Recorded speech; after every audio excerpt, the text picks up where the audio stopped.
محمد اویس ہے جس کا تعلق ہے کراچی سے. اس کا سوال یہ ہے کہ آج کل ہمارے پاکستان میں، ہندوستان میں، بہت سارے ممالک میں ایک فلم ہے، ایک ڈرامہ ہے، اس کو چلایا جاتا ہے. نوجوان بھی اس کو بہت شوق سے دیکھتے ہیں، لڑکے بھی دیکھتے ہیں، بوڑھے بھی دیکھتے ہیں، بلکہ میں نے تو سنا ہے کہ بعض مولوی بھی دیکھتے ہیں. وہ ڈرامہ ہے ارطغرل. اس کی شرعی حیثیت کیا ہے؟ اس ڈرامے کو دیکھنا جائز ہے یا نہیں؟ اس کا جواب یہ ہے کہ دیکھیے، ڈرامہ جو ہوتے ہیں نا، فلم ڈرامہ، اس میں اگر کسی غیر شرعی امر کا ارتکاب ہو تو اس کا دیکھنا پھر ناجائز ہے. یہ جو ویڈیو بن رہی ہے جس کو تم دیکھ رہے ہو، یہ بھی ایک فلم ہے، ایک ویڈیو ہے، لیکن اس میں کسی شرعی امر کی خلاف ورزی نہیں ہے، لہٰذا اس کو دیکھنا جائز ہے. اب ارطغرل ڈرامہ ہو گیا یا کوئی اور ڈرامہ ہو گیا، اب ہم دیکھیں گے کہ اس میں کوئی شرعی مفسدہ تو نہیں ہے.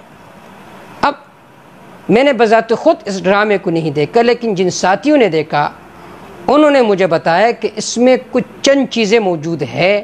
اس وجہ سے شرعی طور پر جب ہم ان اشیاء کو شریعت کے ترازو میں رکھتے ہیں تو معلوم ہوتا ہے کہ اس ڈرامے کو دیکھنا جائز نہیں ہے.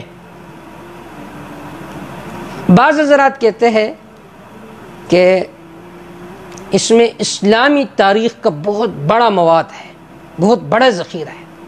تو دیکھیے، اسلامی تاریخ، اس پر بہت ساری کتب لکھی گئی ہے، سیرت میں، عربی میں بھی، اردو میں بھی. لہٰذا اگر آپ اپنے آپ کو تاریخ سے باخبر رکھنا چاہتے ہو تو انہی کتب کو دیکھو، ان کا مطالعہ کرو. احادیث ہے، صحیح احادیث، اس میں جناب رسول اللہ صلی اللہ علیہ وسلم کی سیرت موجود ہے. خلافت عثمانیہ پر کتب لکھی گئی ہے، انہی کو دیکھو.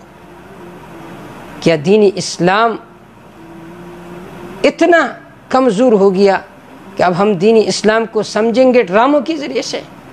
انا للہ و انا الیہ راجعون. اس میں چند مفاسد ہے.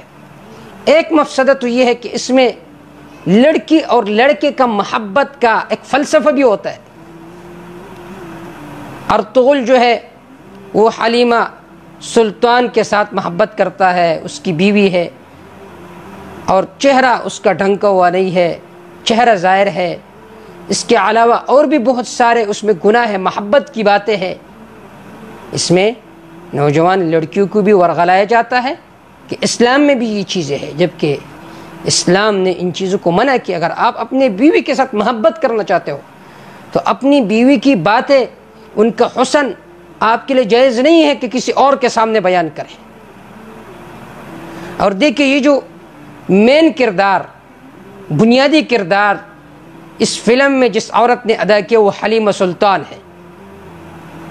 حلیمہ سلطان وہ عورت ہے جن کی برہنہ تصاویر ہے، جن کی ایسی تصاویر ہے دوسری فلموں میں کہ ایک مومن اس کو نہیں دیکھ سکتا جب خود اس کی زندگی نہیں بدلی ہے. ارطغرل میں وہ بنیادی کردار ادا کرتی ہے. جب خود اس کی زندگی نہیں بدلی ہے تو تمہاری زندگی کو کیسے بدلیں گے؟ خود اس کی زندگی نہیں بدلی ہے. دوسری فلموں میں ان کو دیکھو، حلیمہ سلطان کو، اس کے چہرے کو دیکھو، اس کے سر کو دیکھو، سر بھی ننگا ہوتا ہے، سب کچھ ننگا ہوتا ہے. جب خود اس نے اپنی زندگی تبدیل نہیں کی تو تمہاری زندگیوں کو کیسے تبدیل کرے گی؟ لہٰذا اس چیز کو نہ دیکھیں. دوسری بات یہ ہے کہ اس میں ایک صوفی ہوتا ہے، پیر صاحب، پھر آگے پیچھے لوگ ان کے بیٹھے ہوتے ذکر کرتے ہیں، ابن العربی یا دوسرے صوفیاء ہوتے ہیں. جبکہ دین اسلام کو جتنا نقصان پہنچایا ان صوفیوں نے، ان باطل پرست پیروں نے، کسی اور نے اتنا نقصان نہیں پہنچایا. تو ان مفاسد کی بنیاد پر اس ڈرامے کو اور اس فلم کو دیکھنا جائز نہیں ہے. دیکھیے، ایک عجیب فلسفہ ہے مغرب کا. جو لوگ سادہ ہوتے تھے، جن کو ڈرامہ دیکھنے کا چسکا بھی نہیں لگا ہوا تھا، اب وہ ارطغرل ڈرامہ دیکھتے ہیں. ایک دن، دو دن، تیسرے دن، 4 دن، مہینوں یہ ڈرامہ دیکھتے ہیں تو انہیں چسکا لگ جاتا ہے. پھر جب چسکا لگ جاتا ہے تو پھر ارطغرل کو بھی دیکھیں گے اور برہنہ ڈراموں کو بھی دیکھیں گے اور انڈین فلموں کو بھی دیکھیں گے. تو خدا را امت کو قرآن و سنت سمجھائیے، اسلام کا جو تاریخ ہے وہ سمجھائیے. ارطغرل ڈرامے سے اسلام نہیں پھیلتا بلکہ بے حیائی پھیلتی ہے، عشق و محبت کا فلسفہ پھیلتا ہے، پیری اور مریدی کا فلسفہ پھیلتا ہے. اللہ امتی مسلمہ کو سمجھنے کی توفیق عطا فرمائے.